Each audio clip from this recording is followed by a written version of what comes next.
जब care taker तनु की बात नहीं समझ रहे थे तो तनु ड्राइवर को लेकर बाड़े का दरवाजा खोलने लगी। आग दरवाजे के पास थी। पूरा दरवाजा गर्म हो गया था। बहुत कोशिशों के बाद दरवाजा खुल गया था। सारी गाय सुरक्षित थी। उन्हें बाहर निकाल दिया गया। ड्राइवर ने कहा, अब सब ठीक है, क्या सर को इन्फॉर्म कर दें? तनु ने ना में सर हिला दिया। तनु के हाथों में चोट आई थी। उसका हाथ जल गया था, पर उसे अपनी चोट की कोई चिंता नहीं थी। ड्राइवर ने जब उसके हाथ को देखा तो उसने घबराकर कहा, मैडम, घर वापस चलते हैं, आपको बहुत चोट आई है। तनु ने अपने मन में कहा, जो चोट मेरे दिल में लगी है उसके आगे तो ये कुछ भी नहीं है। उसने कहा, नहीं, अब मैं घर नहीं जा सकती, वो अब मेरा घर नहीं रहा। फिर रोते हुए उसने उस व्हाइट कलर की गाय को प्यार से गले लगाया और दौड़कर कार में बैठ गई। उसकी आंखों से आंसू बरसते जा रहे थे। ड्राइवर तेजी से कार को ले जा रहा था। मौसम थोड़ा खराब हो रहा था। बाय कार जर्मनी जाने में 5 से 6 घंटे लगते थे। जब कार डेनमार्क के एयरपोर्ट के पास पहुंची तो तनु ने ड्राइवर को कार को एयरपोर्ट की तरफ मोड़ने को कहा। ड्राइवर ने तनु से कहा, पर मैडम, इस समय तो जर्मनी की कोई फ्लाइट नहीं होती है। तनु ने उससे कहा, एक बार पता करते हैं, चलो, मैं ज्यादा देर तक कार में नहीं बैठ सकती हूँ। ड्राइवर ने कहा, पर सर ने तो आपको जर्मनी के घर तक छोड़ने को कहा है, मैं कहीं नहीं रुक सकता। तनु ने गुस्से में उसे देखा और कहा, यदि तुम वहां नहीं चले तो मैं चलती कार से कूद जाऊंगी। ड्राइवर उसकी बात सुनकर घबरा गया और उसने कार एयरपोर्ट की तरफ मोड़ दी। तनु कार से अपना सामान लेकर बाहर आई और ड्राइवर को कहा, तुम घर वापस चले जाओ। ड्राइवर ने कहा, पर मैडम, मैं आपको छोड़कर नहीं जा सकता, सर बहुत नाराज होंगे यदि मैंने उनकी कही जगह पर आपको नहीं छोड़ा तो। अभी आपने उनका गुस्सा देखा ही नहीं है। तनु हल्के से मुस्कुरा दी। उसने कहा, तुमने सच कहा, सर ने मुझे छोड़ने को कहा है। तुम उनसे कहना तुमने मुझे जर्मनी में छोड़ दिया है। तुम कल दोपहर में सर के पास जाना। अभी जाने की कोई जरूरत नहीं है, इसीलिए अभी घर जाओ और आराम करो। ड्राइवर उसकी बात को आश्चर्य से सुन रहा था। उसने फिर रिक्वेस्ट करके कहा, मैडम प्लीज, आप मेरे साथ चलिए, मैं आपको जर्मनी के घर में छोड़ दूंगा। मैं सर से झूठ नहीं बोल पाऊंगा। तनु ने उसकी बात नहीं सुनी। मौसम भी खराब होने लगा था। तनु एयरपोर्ट के अंदर चली गई। वहां से कुछ ही समय में इंडिया की फ्लाइट जाने वाली थी। तनु ने मन में सोचा, भगवान भी मुझ पर कितना मेहरबान है, उसे भी मुझे इंडिया भेजने की कितनी जल्दी है। और वो हल्के से मुस्कुरा दी। फिर उसने अपना पुराना एटीएम कार्ड निकाला और डेनमार्क से इंडिया की फ्लाइट बुक कर दी। ड्राइवर बाहर खड़ा होकर तनु का इंतजार कर रहा था। उसने तनु को फोन लगाया, एक बार और रिक्वेस्ट की, पर तनु ने उससे कहा, तुम्हें परेशान होने की जरूरत नहीं है। तुम कल दोपहर में सर के पास जाना और कहना कि तुमने मुझे जर्मनी एयरपोर्ट पर छोड़ दिया था। मैं ही घर नहीं गई थी, पर अभी उन्हें कुछ मत बताना। वो अभी अपने झुलसे हुए हाथ को देख रही थी। कुछ दर्द उसमें था तो कुछ दर्द दिल में था, जो खत्म होने का नाम ही नहीं ले रहा था। ड्राइवर बहुत घबरा गया था। उसने तेज प्रताप को फोन लगाया, पर तेज प्रताप फोन नहीं उठा रहा था। तेज तो गुस्से में अपने बेडरूम में बैठा था। उसके पास ही फोन बज रहा था, पर उसे कुछ पता ही नहीं चल रहा था। वो किसी गहरी सोच में गुम था। उसके दिमाग में वो सारी बातें आने लगी जो अभी ही बीती थी।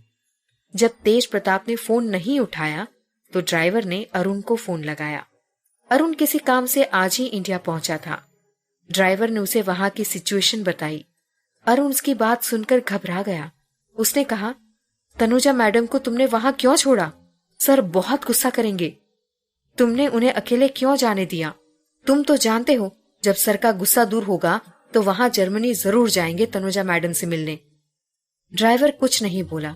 फिर थोड़ा रुककर उसने कहा, अरुण सर, मुझे बहुत डर लग रहा है। मैडम नहीं मान रही हैं और सर भी फोन नहीं उठा रहे हैं। अरुण बहुत परेशान था। उसने ड्राइवर को घर जाने को कह दिया। मौसम थोड़ा खराब हो गया था, पर तनु की फ्लाइट डेनमार्क से रवाना हो गई। खराब मौसम के कारण रोड पर थोड़ी बर्फ जम गई थी, जिससे जल्दी ही जाम लग गया, जिससे ड्राइवर घर नहीं जा पाया और वहीं पास ही में रुक गया था। उधर अरुण ने एयरपोर्ट पर फोन लगाया। उसने वहां से तनु की जानकारी निकाली। उसे इतना तो पता चल गया था कि तनु जर्मनी ना जाकर दिल्ली आ रही है। सुबह 5 बजे के आसपास अरुण के पास नाना जी का फोन आया। अरुण, जो अभी कुछ समय पहले सोया ही था, नींद में था, हड़बड़ाकर उठा। नानू ने अरुण से कहा, अरुण, पता नहीं क्यों मुझे तनु की चिंता हो रही है। कल रात मुझे नींद ही नहीं आई। ऐसा लगा जैसे मेरी बच्ची किसी परेशानी में है। उसका फोन भी नहीं लग रहा है। अरुण नाना जी को कुछ नहीं बताना चाहता था, पर नाना जी की बेसब्री को देखकर उसने बताया। वो नाना जी को झगड़ा होने के कारण तेज प्रताप ने तनु को जर्मनी भेज दिया था, पर तनु मैडम जर्मनी ना जाकर इंडिया आ रही है। नाना जी उसकी बात सुनकर चौंक गए। उन्होंने कहा, ये तुम क्या कह रहे हो? ऐसा कैसे हो सकता है? मैं तेज प्रताप से बात करता हूँ। और उन्होंने फोन रख दिया। उन्होंने तेज को फोन लगाया, पर वो बंद बता रहा था। वो किसी गहरी सोच में डूब गए। फिर उन्होंने एक नंबर डायल किया। वहां से किसी ने हड़बड़ाकर फोन उठाया और हेलो कहा। तभी दिग्विजय जी के कान में एक तेज और गुस्से वाली आवाज गूंजी। दिग्विजय सिंह राठौर, कर लिया ना तुमने अपने मन का? ले लिया ना मेरी बच्ची से बदला? अब तो तुम बहुत खुश होंगे। दिग्विजय सिंह राठौर उस आवाज को पहचान गए थे। कई सालों से उस आवाज को उन्होंने सुना नहीं था, पर आज भी उसे भूले नहीं थे।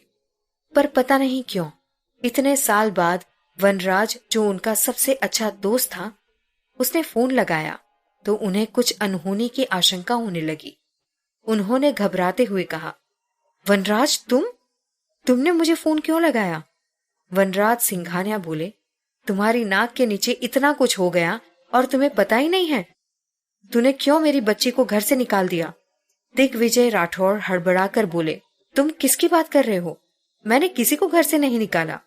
वनराज सिंघानिया गुस्से में बोले, तुम तो इस तरह बोल रहे हो जैसे तुम्हें कुछ पता ही नहीं है। कितने आराम से सो रहे थे तुम। यहाँ तो मेरी नींद ही उड़ गई है। मुझे पता नहीं था तुम अपनी प्रेग्नेंट पोते बहू को ऐसे घर से बाहर निकाल दोगे। दिग्विजय राठौर अचानक से चौंक गए। उन्होंने कहा, तुम क्या बोल रहे हो? मुझे कुछ समझ नहीं आ रहा है। तुमने जरूर कोई सपना देखा होगा। तनु तो यही है। वनराज सिंघानिया दुखी स्वर में बोले, झूठ क्यों बोल रहे हो? तुम लोगों ने आधी रात को मेरी बच्ची को घर से निकाल दिया। वो रोती रही, गिड़गिड़ाती रही, पर तुम लोगों को दया नहीं आई। क्या इसीलिए तुमने उसे अपने घर की बहू बनाया था? मोंटी को शर्म नहीं आई? अरे हाँ, अब वो मेरा मोंटी कहाँ रहा? वो तो तेज प्रताप बन गया है, तुम्हारा पोता। उसे शर्म कैसे आएगी? गुस्से में तुम्हारी तरह उसे भी कोई बात समझ कहाँ आती है। जो कई साल पहले तुमने किया था वही चीज तुम्हारा पोता कर रहा है। तुमने अपने गुस्से में मेरी बात ही नहीं सुनी और सालों की दोस्ती एक पल में मिटा दी। आज तुम्हारे पोते ने तनु की बात नहीं सुनी और उसे घर से निकाल दिया। और एक बात कान खोलकर सुन लो, यदि तनु को कुछ हुआ तो मैं तेज प्रताप को कभी माफ नहीं करूंगा। मैं अपनी शालिनी को खो चुका हूँ, पर तनु को नहीं खोना चाहता। वो माँ बनने वाली थी। क्या तुम लोगों को इतनी भी दया नहीं आई? उस बिन माँ बाप की बच्ची को इस तरह घर से निकाल दिया। दिग्विजय सिंह राठौर तो जैसे वनराज की बातें सुन ही नहीं पा रहे थे। उन्होंने कहा, पर हमें तो पता ही नहीं था तनु माँ बनने वाली है। कल ही तो डॉक्टर चेकअप करके गई थी, उन्होंने भी कुछ नहीं कहा। फिर तुम ऐसा कैसे कह सकते हो? वनराज जी ने कहा, ये बात तुम अपने लाडले से ही पूछो, उसने क्या किया है। फिर वनराज सिंघानिया ने गुस्से में फोन रख दिया। दिग्विजय राठौर बुद्ध बने अपने कमरे में बैठे रहे। फिर उन्होंने अपनी छड़ी उठाई और गुस्से में तेज प्रताप के कमरे की ओर जाने लगे। उन्होंने कमरे का दरवाजा खोला। कमरे की हालत ठीक नहीं थी। सारा सामान इधर उधर फैला था।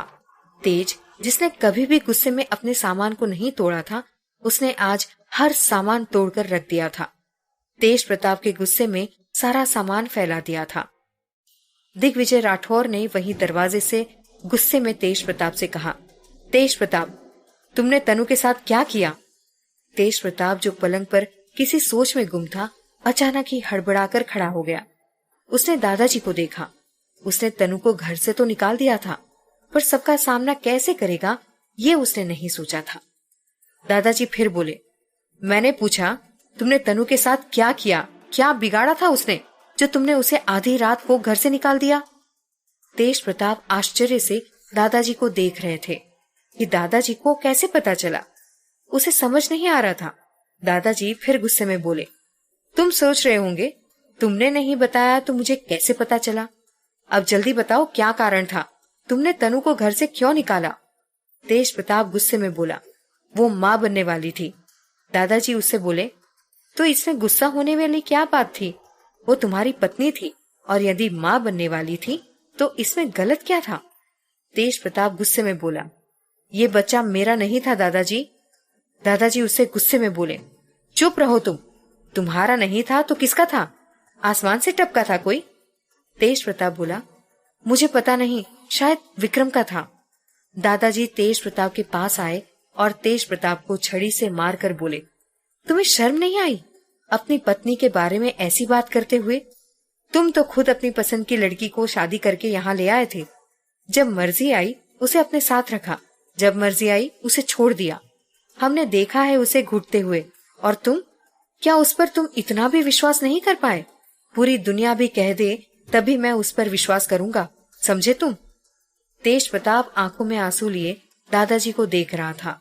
दादाजी ने आज तक उसके ऊपर कभी हाथ नहीं उठाया था, पर आज तनु के कारण उसके ऊपर हाथ उठाया था। उसे तनु के ऊपर और गुस्सा आ रहा था। तेज प्रताप वहीं बैठ गया। उसने दादाजी से कुछ नहीं कहा। दादाजी ने तेज प्रताप से कहा, तुम्हें शर्म नहीं आई, इतनी रात में तुमने अपनी पत्नी को घर से निकाल दिया।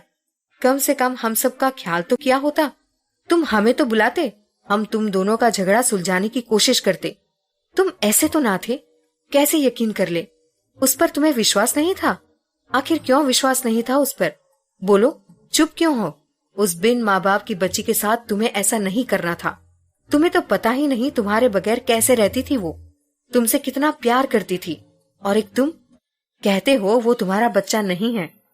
एक बार तुम्हें उसकी बात सुननी थी, कितना विश्वास करके वो तुम्हारे साथ यहाँ तक आई थी। फिर कुछ रुककर बोले, कहाँ गई है वो, तुम्हें कुछ पता है। तेज प्रताप ने धीरे से कहा, मैंने उसे जर्मनी वाले घर भेज दिया है, अभी वही रहेंगी। दादाजी दर्द में हंसते हुए बोले, तुमने क्या सोचा, तुम उसे इतनी रात में निकालोगे और वो तुम्हारे एहसानों तले दबी रहेगी। खुददार लड़की है वो, मर जाएगी मगर किसी गैर के साथ अपना नाम नहीं जुड़ने देगी। तुमने तो उसके आत्मसम्मान पर चोट पहुंचाई है। वो जर्मनी नहीं गई,